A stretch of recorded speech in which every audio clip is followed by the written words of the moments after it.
the influence of my voice.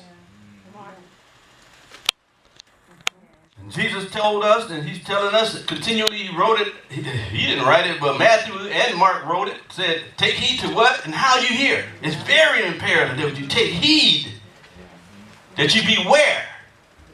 And so you have to learn to filter certain things. And you have to be able to sort through rightly. And that's why being foundational and making sure that your foundation is strong, so that when things come up, you can rightly divide them. That ain't God. That ain't my pastor. That don't sound like him. You shoot that stuff down. You don't even entertain it. It can't even hang around. It's not even in the air no more. You're like, that thing got to come down, man. I ain't flirting with it. I'm not making amends for it. And see, let me tell you something. The easiest way, because I've been there. I was there when I was with an apostle. I told you, you heard my story. I left him.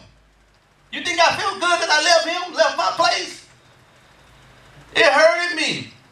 I knew what I had to do for me, but it hurted me. And the thing that got me, I was thinking about this a couple weeks ago, the thing that got me off channel and off track was I had to apologize for him.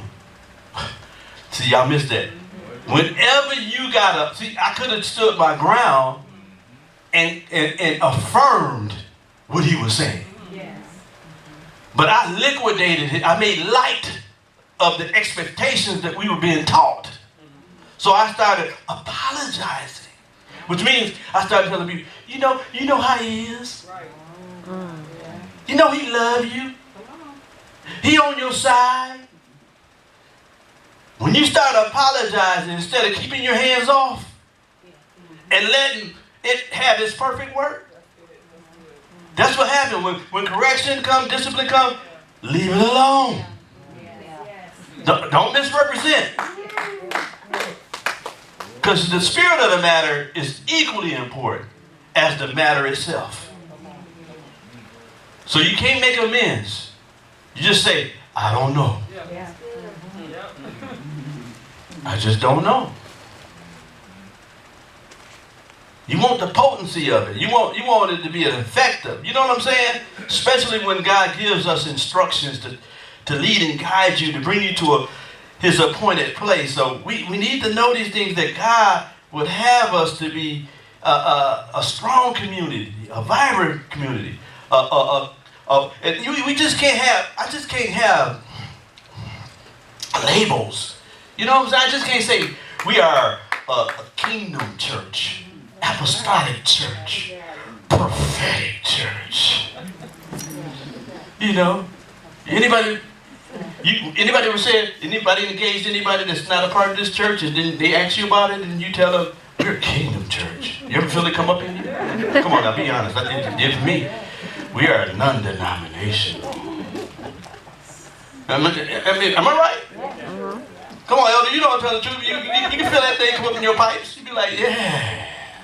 We don't have to be a big church, but we're not like all churches. So it comes up. And those things are fabulous. They're great in the right setting. But ultimately, you know what I mean? We just don't want to collect a whole bunch of trophies. You know what I'm saying? Christ-centered church, a Bible-based church, right? All of those connotations. No. I want it to be a real church, authentic church, organic church, a vibrant church, a passionate church. You know what I'm saying? That not in theory. So we're moving to move outside of the scopes, because we have strong documentation, we have strong rhetoric, and we have a record of certain things that were pronounced out of the pulpit. But no. These things have somehow found a place in me. You get what I'm saying? So now I'm not just a hearer of what I'm listening to and the declaration of the different principles that are coming out of the pulpit, but somehow it has affected me now. And people are able to see. You know what I'm saying? Living word, basically. That's what we got to get to that point where we become a living word. And this is why it's so important that we can't live in isolation. We can't allow the enemy to hijack our community. We can't allow the enemy to somehow matriculate certain thoughts through our church. Amen? Come on now. This pandemic messed folks up. It has literally messed folks up. And I know you can look around and see and say, well, what are they? Where are they at? They messed up. Some got valid reasons, others don't. I don't know. I'm not even searching anymore. Trials come. Trials come so that you can see what manner of person you are of. In Deuteronomy, he could have took them right to the promised land. They were 13 days away. They couldn't get in. He said, I took you the long way so you can find out what's in you. Pandemic came. Shook the church. Amen. Tawana said she heard something. Tawana, I ain't forgot about you. You know what I'm saying? And that's what's happening. We got shaken. And he's shaking everything that can be shaken so that what's left can't be shaken. We're receiving something that can't be shaken. And God allows certain things to happen so that we can find out, what manner of person we are of. You get what I'm saying? Look at the first century. They had all kind of shaking. They had all kind of sifting. They had all kind of tribulations. But we're not to think it's strange. There's a far more exceeding weight, eternal weight of glory that's waiting on us. And I did a teaching when this thing hit in the group. I was preaching like a madman, spitting all on the screen. And I told y'all, we're in a crisis, remember? Yeah. And I gave you the different names for crisis. Crisis, Crino, Diacrino, remember all that?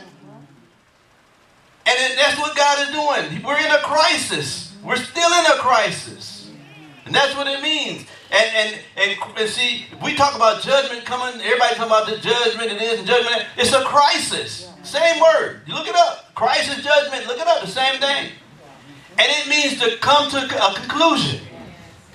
That's what crisis does. It brings you to a conclusion. So that when there's a crisis in your marriage, you have to come to a conclusion. When there's a crisis in your finances, you have to come to a conclusion. Amen? And when there's a crisis in the church, you have to come to a conclusion. That means opinions leave.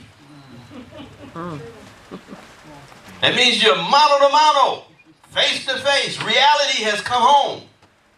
Then you have to decide, and hopefully in the time of prosperity, hopefully during the time when there was peace within your borders, you were able to have a filter because you've done the things that was necessary privately, that when things are not going the way it should, you could have an accurate assessment of the crisis. This is off the message, but I'm trying to help us out. Because the mind is where we filter everything. And your interpretation, you hear me say that all the time, your interpretation, your point of view, your perspective, your assessment, your awareness, all of them in the same family is ultimately important. So we got to know it. So when the enemy knocks at your door, don't answer. He wants to disarm you. He wants to put pressure on this church. And trust me, he has and he is putting pressure on this church. And that's normal. That's normal, y'all. Tell your neighbor that's normal. Yeah, I got friends across the globe. They lost more than 60% of their church. That's normal. Yes, it is. This is the first major challenge this church has had. What? Yeah. This is the first major challenge. And in the midst of that, we got to figure out whose report we're going to believe. Are we going to hawk between two opinions, or are we going to hold forth the word of life? Peter was in a predicament. The angel told him, said, get up. In Acts 12, remember he was asleep. He was in the tight quarters. He was chained. Angel said, get up. Say, get up, go and stand in the temple and declare the word of this life. So sometimes you have to go ahead and tell yourself, I'm going to go stand. I'm going to go into the temple. I'm going to go among my body. I'm going to go among the corporate church, the living stones, and I'm going to stand and declare the words of this life. I know. And see, we live in America, so we don't have conflict. We don't have tribulations on the scale that a lot of other people do, like in China and other places that is unlawful. But we may not have those type of persecutions, but we have afflictions. We have cares of this world. We have deceitfulness of riches, lust of other things. We still have inner conflict. Am I right? We still have certain predicaments that we got to try to analyze and try to figure out and come up with solutions. We still got problems. We just got to come with all that's together. But we should walk in such a high level of accountability that those things don't affect everybody. It may affect me. I may be in a problem. I may be in a predicament. I may have a situation. But I promise that I won't bleed on you. Because in covenants, everybody has to bleed. In covenant, everybody bleeds. Everybody gets cut.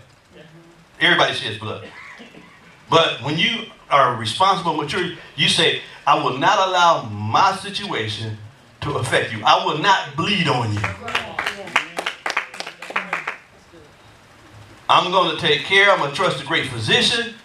I'm going to go through the instructions. I'm going to trust the guidelines that is already given to me on how to handle problems. They don't have to blow up. If we handle it according to the word and not in carnality, we'll be okay, because God, so these are the things that the enemy uses to bring us into isolation, to get us separate.